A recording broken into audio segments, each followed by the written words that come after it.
बोलिए बंदी छोड़ सतगुरु साहिब कबीर की जय। संत समाज की जय।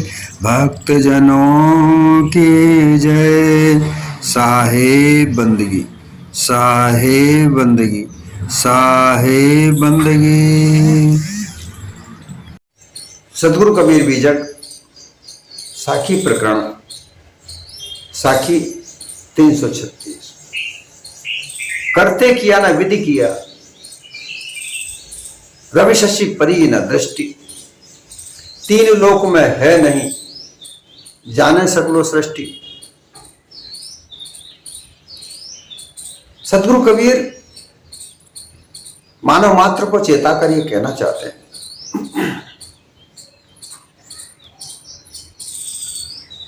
कि तुम लोगों ने जो एक कर्ता मान रखा है, अनुमान कल्पना से कोई एक कर्ता मान रखा है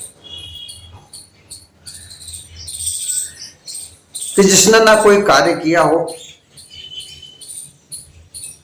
ना कोई विधि अपनाई हो, और इस सृष्टि की रचना सारी उसने कर दी।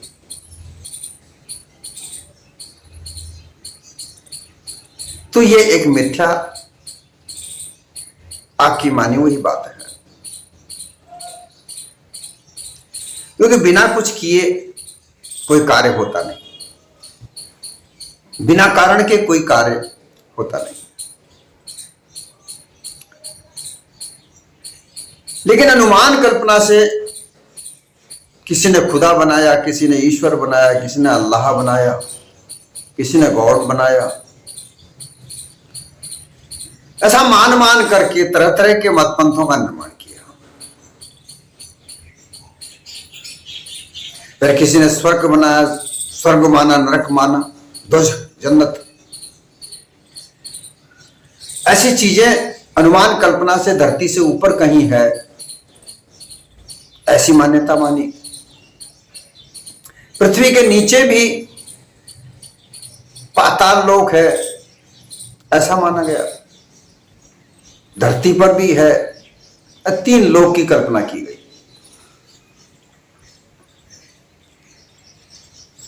अनुमान कल्पना की गई। अब उस कल्पना में ऐसी मान्यता बनाई गई कि वह ईश्वर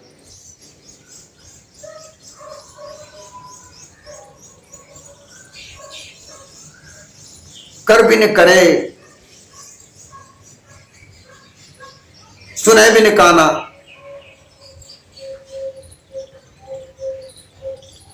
पग भी न चले,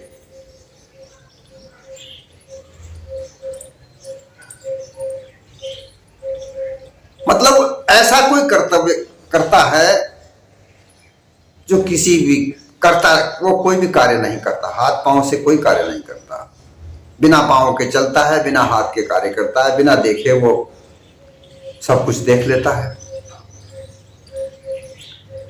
तो अगर ऐसा ईश्वर है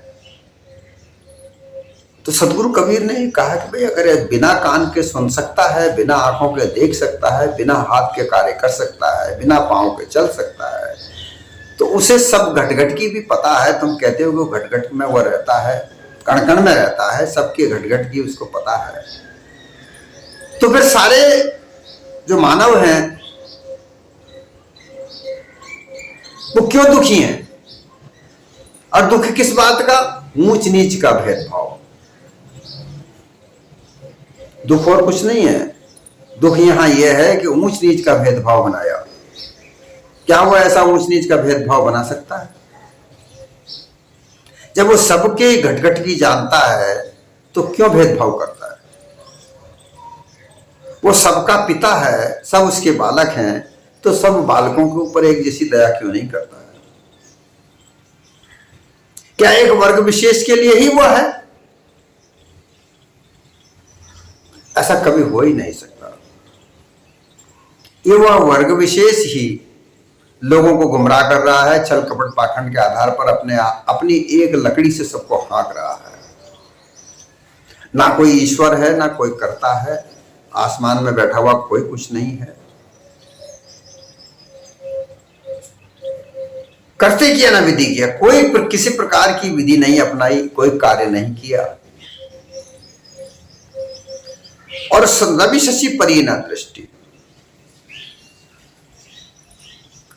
उसने कभी सूर्य चंद्र को भी नहीं देखा। सूर्य चंद्र की भी उसको कोई आवश्यकता नहीं होती, क्योंकि वो स्वयं प्रकाशमान है, वो स्वयं प्रकाश करता है, वहां रवि शशि की भी जरूरत नहीं पड़ती। तीनों लोक में है नहीं,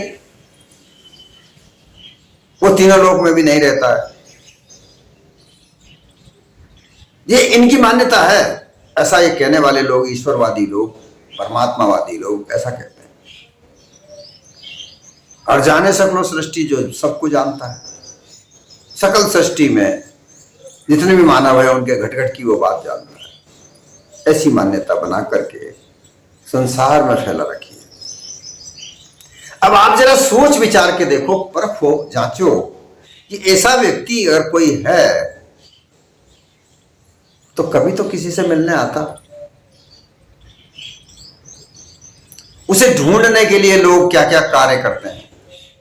कोई योग विधि करता है, भूखे मरता है, तपस्या करता है, पूजा अर्चना करता है, घी जला जला कर होम यज्ञ करते हैं, नाम जपने के लिए बैठे रहते हैं, कीर्तन भजन करते हैं,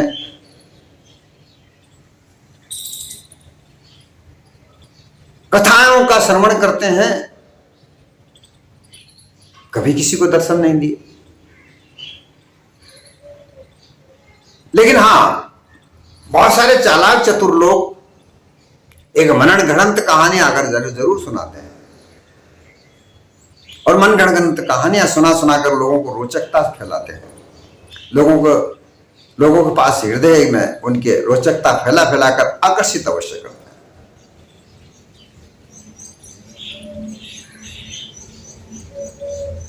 ये सृष्टि अपने आप से बनी हुई है। ये धरती, ये आकाश, ये तारागण, ये सूर्य चंद्र, ये जितने भी हम देख रहे हैं, ये स्वतः अपने आप से है, किसी ने नहीं बनाई। अरबों खरबों साल पहले इसका निर्माण हुआ। और इसका वैज्ञानिक दृष्टिकोण, वैज्ञानिक सृष्टि की सिद्धांत सामने आ चुका है। कोई बिग बैंग से कहता है, कोई एक कण उससे विस्फोट हुआ, कई तरह की बातें। लेकिन बात, सर्वश्रेष्ठ बात यह है, सर्वमान्य बात यह है कि यह सृष्टि अपने आप में बनी, किसी ने कहीं से कुछ नहीं बनाया। ये धरती सूर्य के विस्फोट से अलग निकली, आग का गोला थी। 7.5 अरब साल पहले धरती अलग हुई, आग का गोला, धीरे धीरे ठंडी हुई। जब ठंडी हुई, अंदर से गैसें निकली, तरह तरह की गैस निकलकर ऊपर आसमान का जो हम देख रहे हैं, ये सब गैस का आवरण है।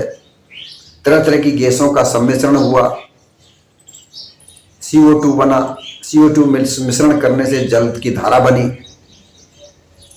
पानी का जो सूत्र है वो CO2 है। ऑक्सीजन और कार्बन डाइऑक्साइड दोनों मिलकर पानी बनते हैं। तो उससे हजारों साल तक बारिश होती रही।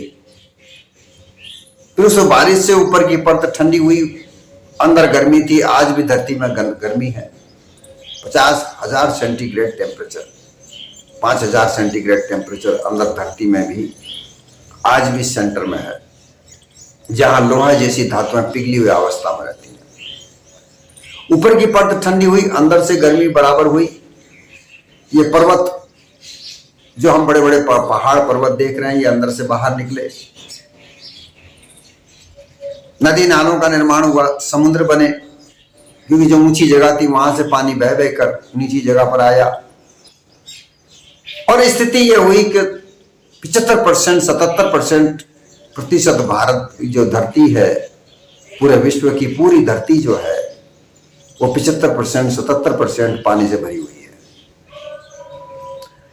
23% जो जमीन है, उसमें कई प्रतिशत वन है, जंगल है। उनमें से भी कई प्रतिशत कम जो जगह है वो मानव को रहने लायक है। इस प्रकार से वातावरण बना।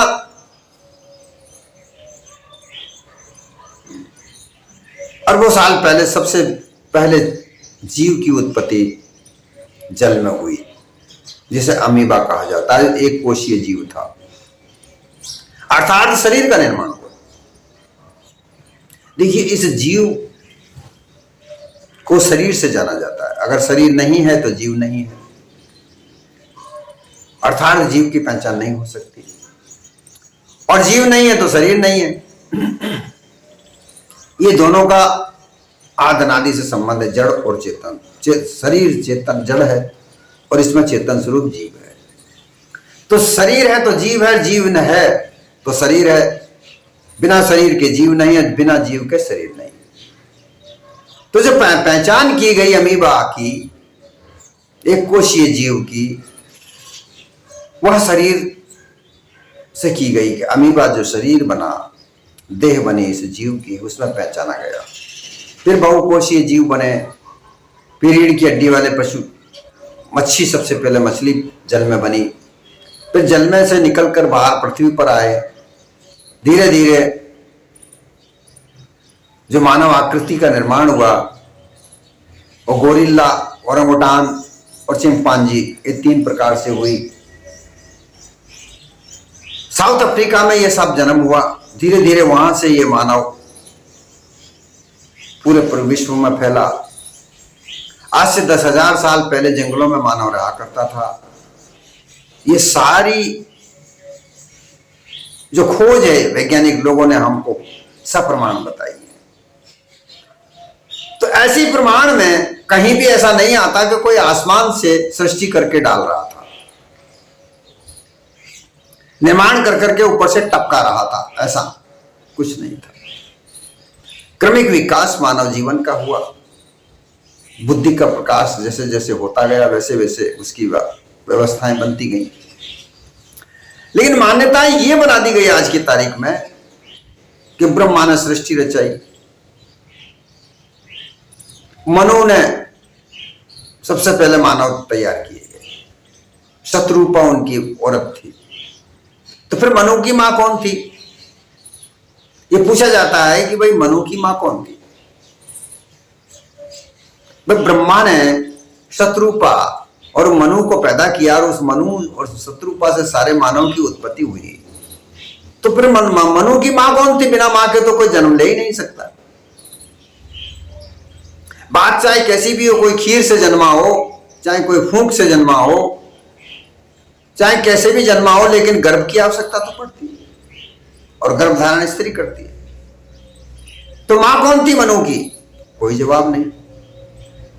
कह दीजिए ब्रह्मा ने सृष्टि की रचना की है। सृष्टि की रचना ऐसे नहीं हुई। सृष्टि की रचना मानव की अपनी 3 गुणों की पहचान है। जिस तरीके से 3 गुणों का इन लोगों ने जो परिभाषा देकर के, रजोगुण ब्रह्मा, सतोगुण विष्णु और तमोगुणी विष्णु शंकर को बना रखा है, ये सब मिथ्या मान्यताएं हैं। ये सब गलत बातें हैं, झूठ बातें हैं। लोगों को बरगलाने के लिए, लोगों को गुमराह करने के लिए ये बातें बनाई गई, और धर्म का धंधा चलाया गया। तरह तरह के धर्मों का निर्माण हुआ, मत पंथों का निर्माण हुआ, लोगों को आकर्षित करके अपना व्यापार चलाया गया, और इसके अलावा कुछ नहीं। यहां यही बात करती है, कही जा रही है। सदगुरु कबीर यही बात समझा कर कहना चाहते हैं कि मानव के अलावा कोई दूसरा नहीं है। 3 गुणों की बात जहां आती है तो जो राजस, तामस और सत्य गुण की बात आती है, जो रजोगुण की बात आती है, जो विचार उठता है। किसी भी कार्य को करने से पहले कोई विचार उठता है, वो हृदय में उसके ऊपर विचार करता है, कैसे बनाना है, क्या करना है, कितना पैसा लगेगा, वो पहले विचार मन में ही करता है। फिर वो किसी कार्य को करता है, उस कार्य के विशेषज्ञों को बुलाता है, उनसे वो विचार विमर्श करता है, अपनी बात उनके साथ रखता है कि भाई हमें ऐसा करना है। फिर वो उसका लेखा जोखा देखते हैं, फिर उसका नक्शा बनाया जाता है, फिर उसका पूरा ब्यौरा बनाया जाता है कि ऐसे ऐसे ये कार्य होगा। कार्य को करने से पहले पूरी उसकी रूपरेखा बनाई जाती है। ये रजोगुण है। कैसे कैसे क्या क्या कार्य होगा, कब कब कौन सा कार्य होगा, ये सारी रूपरेखा उसमें रखी जाती है। अब इसके बाद में जब रूपरेखा पूरी तैयार हो जाती है, रजोगुण की स्थिति पूरी होने के बाद सतोगुण अर्थात जो रूपरेखा बनाई है उसी के आधार पर वो कार्य होना है। उसमें से कभी कहीं बात इधर से उधर नहीं होनी चाहिए। अगर कोई बात बीच में बदलनी होती है तो उसके ऊपर फिर पुनः विचार किया जाता है। जैसे मकान को लेकर बात होती है, मकान बनाया जाता है, मकान बनाने के लिए पहले जगह देखी जाती है, फिर जगह को देख करके उसका पूरी तरीके से एक नक्शा बनाया जाता है कि कैसे कैसे क्या क्या चीज, कौन सी बिल्डिंग कहाँ खड़ी होगी। वो लोग नक्शा बनाने वाले लोग सर्वे करते हैं उस जगह का, फिर वो एक नक्शा बनाकर देते हैं कच्चा, फिर उस नक्शे पर बिल्डिंग की नक्शा बनाया जाता है कि बिल्डिंग ऐसे ऐसे बनेगी। फिर उस बिल्डिंग को बनाने के लिए रूपरेखा बनती है, कितना क्या क्या चीज आएगा, पत्थर कितने आएंगे, लोहा कितना आएगा, सीमेंट कितना आएगा, बजरी कितनी आएगी, कंक्रीट कितनी आएगी, क्या क्या साधन लगेंगे, ये सब रूपरेखा बनाने के बाद कितना पैसा लगेगा, ये सारा बात निर्णय करने के बाद वो कार्य आरंभ होता है। तो जो कार्य बिल्डिंग का आरंभ होता है, तो जो नक्शा बनाया जाता है, जो रूपरेखा बनती है, उसी के आधार पर वो बिल्डिंग चलती है, उसी के आधार पर बिल्डिंग बनती है। और अगर कुछ उसमें रूपांतरण किया जाता है तो उसका विचार किया जाता है। बिल्डिंग बनना, जो कार्य पहले निर्धारण किया उसी के आधार पर बिल्डिंग को बनाया जाता है, यह सतोगुण है। फिर जब बिल्डिंग पूरी बन जाती है, फिर वहां पर बचा हुआ सामान पड़ा रहता है। बिल्डिंग तो बन गई, लेकिन अब उसे रहने लायक बनाया जाता है, रंग रोगन उस पर किया जाता है, खिड़की दरवाजे लगाए जाते हैं, सुंदरता बनाई जाती है, डेकोरेशन किया जाता है। उसके बाद जब उसमें रहने के लिए बात तैयार होती है, तो जो वहां पर बचा खचा सामान होता है, जो किसी काम का नहीं होता, उसे उठा कर फेंका जाता है। इसी को तमोगुण कहते हैं। लेकिन इन लोगों ने मिथ्या मानिंदियां बना करके रजोगुण को ब्रह्मा कह दिया कि वो रचते हैं, तो तुम क्या कर रहे हो? अगर वो रचना वो करते हैं तो तुम क्या करते हो? तुम छल कपट पाखंड क्यों कर रहे हो? तुमने अपने मन मालिन्य से रचना कर करके दुनिया भर के शास्त्रों को लिखने की आवश्यकता क्या पड़ी तुम्हारी? जब विष्णु सबको पालन पोषण करता है तो तुम क्यों भागे भागे फिर रहे हो? तुम धर्म के नाम पर क्यों आडंबर रचते हो? क्यों छल कपट करते हो? अगर शंकर ही तमोगुण करता है, सबका संहार करता है, तो तुम क्यों मार काट मचाते हो धर्म के नाम पर?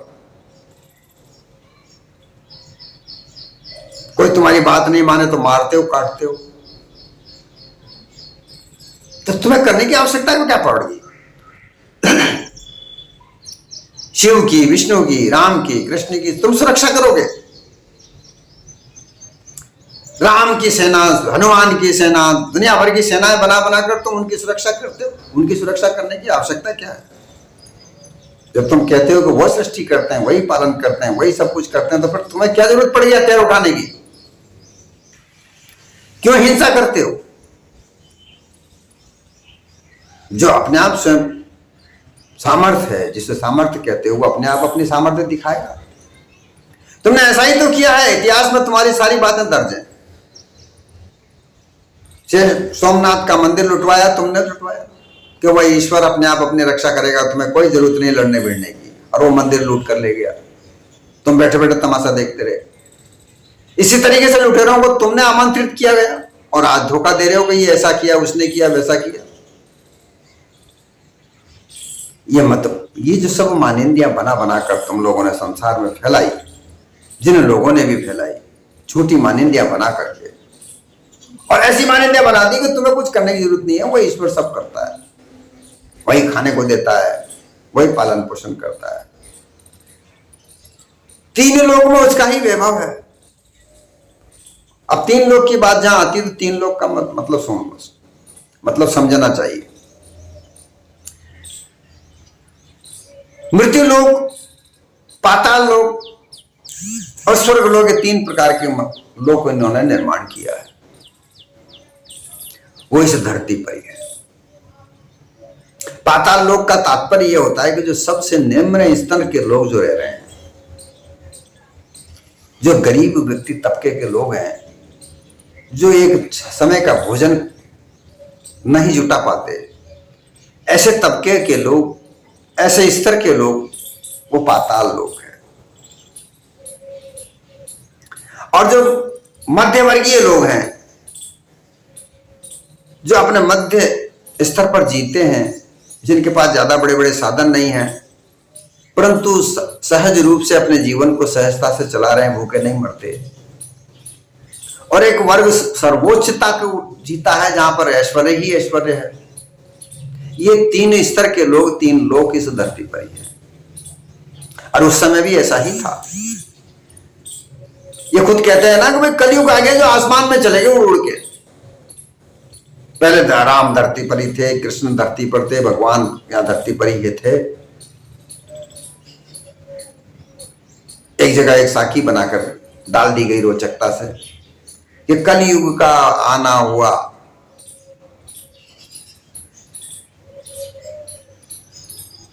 और सतयुग बया पयान, भगवान होनी जानकर हो गए अंतर्धान। अर्थात वो ये कहने का तात्पर्य है कि जो कलयुग आ गया, इन्होंने अफवाह क्या फैला रखी है, बड़ी भयंकर अफवाह फैला रखी कि कलयुग में कोई ब्राह्मणों की बात नहीं मानता, कोई कर्म धर्म नहीं करता। क्यों नहीं करता? सब कर्म धर्म के तुमने अंधे बना रखे हैं। अंधश्रद्धा में तुम लोगों को फायदा ही तो होता है। सारे अंधश्रद्धा में ही तो डूबे हुए हैं, और फिर भी कहते हो हमारी कोई बात नहीं मानता। सब तुम्हारी ही तो बात मानते हैं। कौन नहीं मानता तुम्हारी बात? द्वारकापुरी में 5 लाख रुपया फीस लेते हैं झंडा लगाने की, और जिसकी आज तारीख से अगर कोई आज की तारीख में झंडा चढ़ाने की बुकिंग करता है तो उसके 5 लाख रुपए जमा कर लिए जाएंगे, लेकिन नंबर 5 साल के बाद आएगा।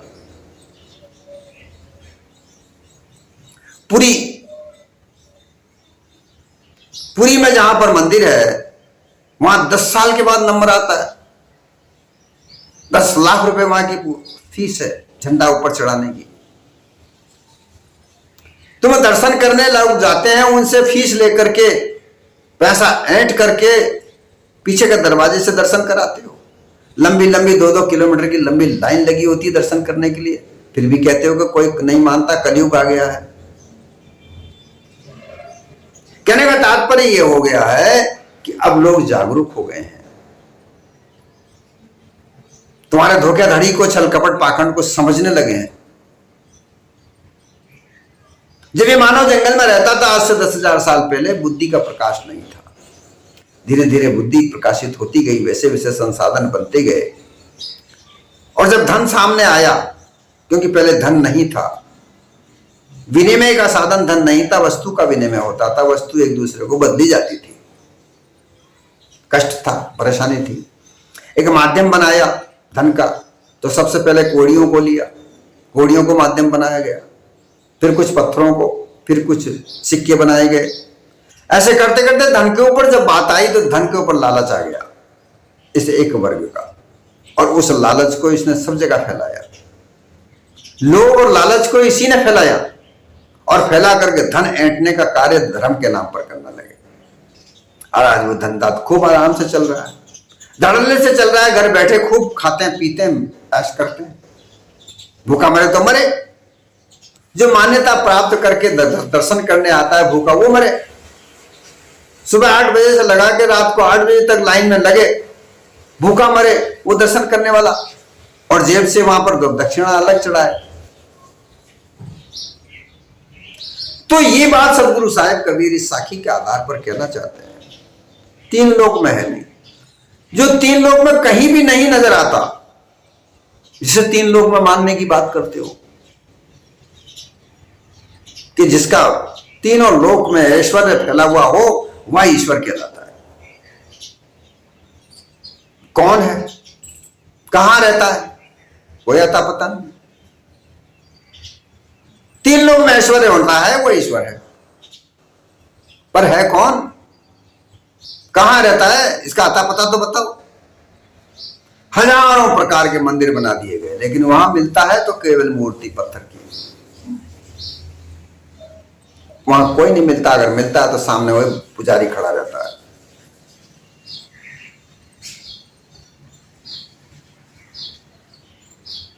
और कह दिया कि वही सारी सृष्टि का रचना करने वाला है और वही सारे घटघट की जानता है।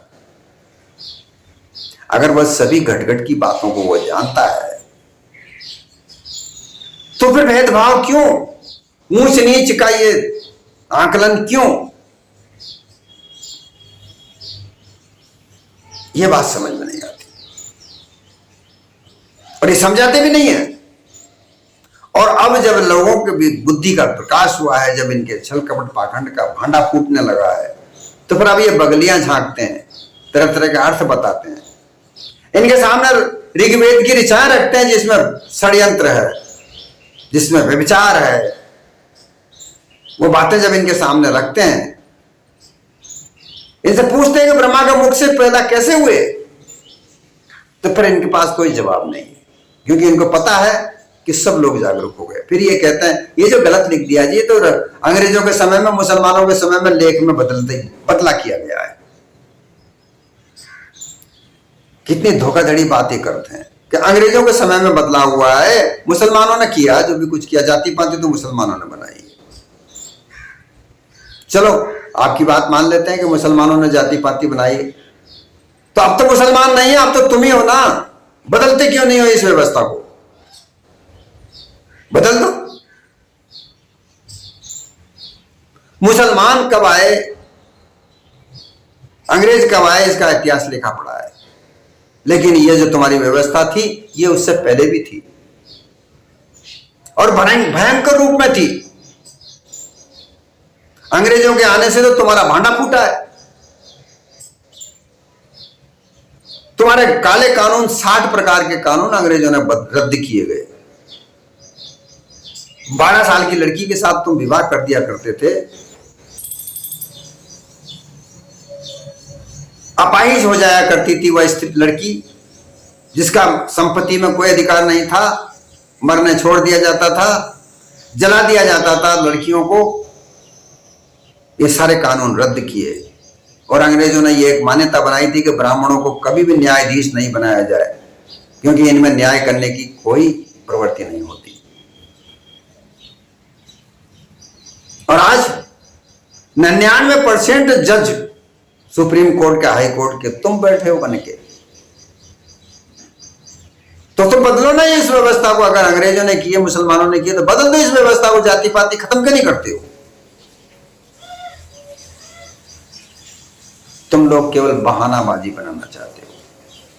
मैं इस बात से नहीं कह पा रहा कि भाई ये जाति खराब है या वो जाति खराब है। हम तो जातिवादी को मानने वाले लोग नहीं हैं। मानवता की बात करते हैं, मानवता के आधार पर ये बात करते हैं। मानवता को जीवित रखो, और मानवता को जीवित रखने के लिए जाति पाति, ऊंच नीच, भेदभाव, इसकी आवश्यकता नहीं पड़ती है। सभी को अपने अपने तरीके से जीने का अधिकार है। इन अधिकारों को सबके लिए दो, बराबर से दो। अधिकारी तुम ही नहीं हो, मानव मात्र अधिकारी है। ये तुम्हारे दिमाग में बात अभी तक नहीं बैठती। तुम भेदभाव करते आ रहे हो। अंग्रेज नहीं थे तभी तुम भेदभाव करते थे, और भयंकर रूप से भेदभाव करते थे। शंकराचार्य ने ब्रह्मसूत्र की व्याख्या में लिखा कि शूद्र को कभी भी वेद नहीं पढ़ना चाहिए। अगर वो पढ़ लेता तो उसकी जीभ बीच में से चीर दी जाए, कान में शीशा डाल दिया जाए। ये अंग्रेजों ने कही है ये बात? क्या मुसलमानों ने कही है ये बात? तुम्हारे ऋग्वेद के 10वें मंडल के सूक्त में यह कहा गया है कि ब्रह्मा के मुख से ब्राह्मण पैदा हुआ है, बाहु छाती से क्षत्रिय पैदा हुआ है, पेट से वैश्य पैदा हुआ है, और पैरों से शूद्र पैदा हुआ है।